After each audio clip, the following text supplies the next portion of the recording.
Alright, I went back. So let's solve this. Solve. Okay, so we need 4. So.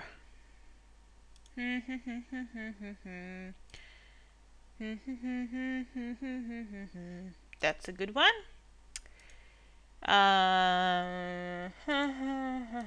Where's Dagmar Greg? That's a good one.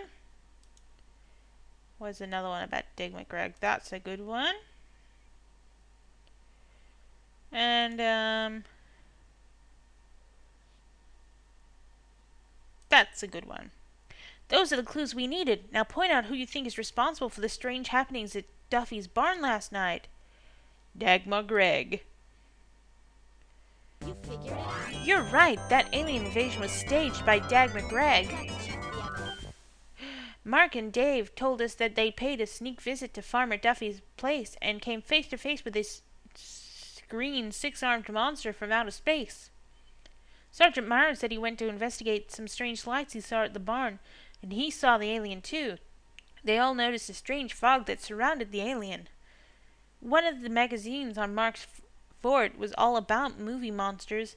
It had some photographs of the alien from the movie Invasion from Planet Arg that looked a lot like the aliens drawn by our witnesses. In that magazine, the magazine we read in the library said that the famous director Dagmar Gregg had begun filming the sequel to his movie Invasion from the Planet Arg and is in keeping the filming location top secret. It also mentioned that Dagmar Gregg's movie trademark is an eerie fog. When we questioned Farmer Duffy, he said that the strange light that Sergeant Morrow must have seen was the headlights on the truck that he was using while he worked on his field all night. But Mrs. Duffy told her that her husband had been with her all night watching unbelievable stories on TV. He must have been trying to cover something up. Mrs. Case told us that the Duffys had been having financial problems and that their old tractor needed repairs, but when we visited the farm, we saw a brand new tractor in the field. Before Farmer Duffy chased us out of the barn, we noticed a film canister marked Ultivision Professional 35mm. That's the same type of film that Dagmar Gregg uses to shoot his movies. Chuck told us that the man signed into Swank's hotel as Mr. Hyde had luggage tags monogrammed DG. He also said that the man wore dark glasses even at night. Mr. Starr told us that Dagmar Gregg always filmed at night and wore dark glasses to hide his identity. Oh dear, Nancy, when will you ever get glasses that fit you? Hey, did you see the Courier this morning? Yeah, Resulka made the front page. I'm not surprised. Solving that alien case was great detective work. Let's see the article. Excellent. Wow. IRS orders Truth Fairy. Brilliant.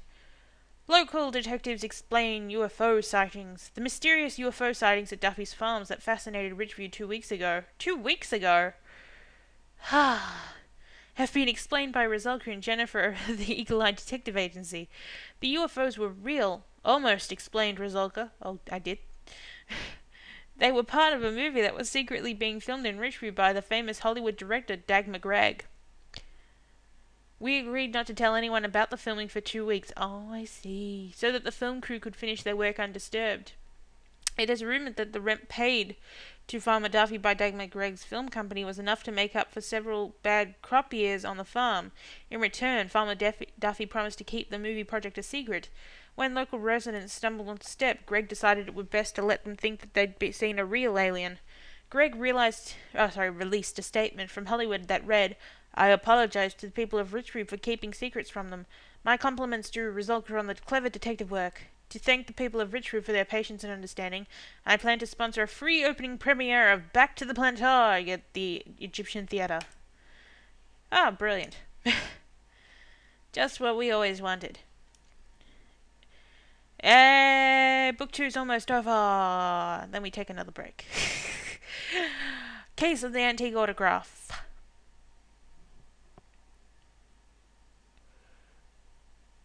Come on. Alright. Phone? Yeah.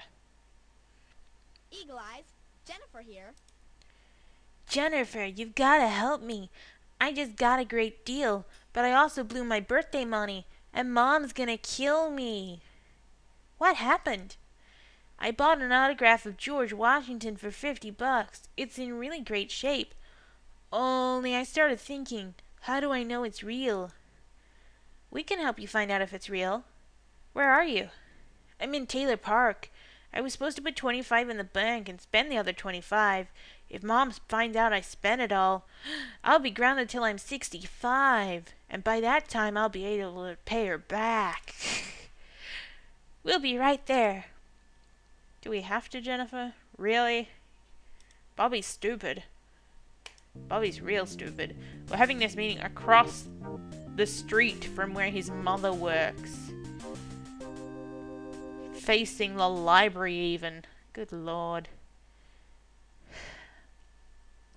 Bobby's a great guy and a good friend of ours. We have to help him figure out if he was ripped off.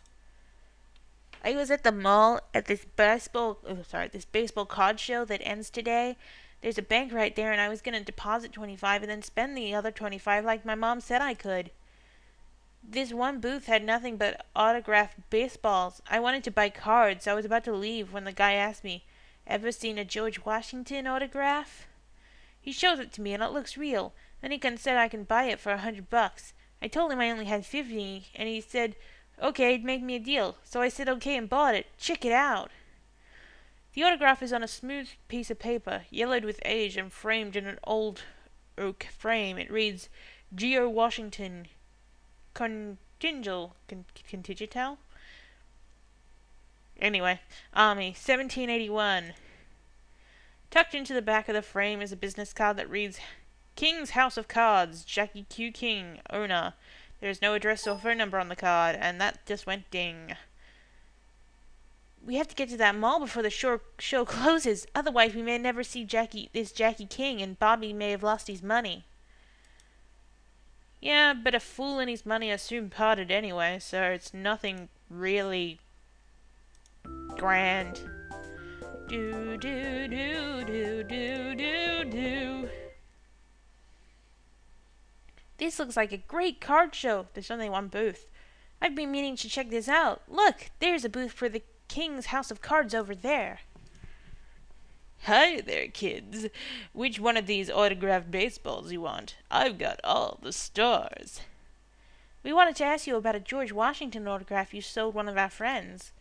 Sorry, kids, that was a one-of-a-kind item. I bought it from a guy at a card show up in the state capital. Oh, I need to yawn. Oh, sorry. I do have this Babe Ruth autographed baseball, though. This ball is over 50 years old. Only $200. Yeah.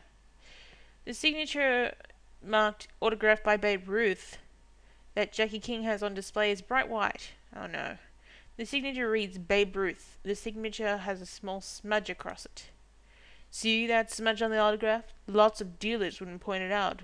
But I'm honest, so I will.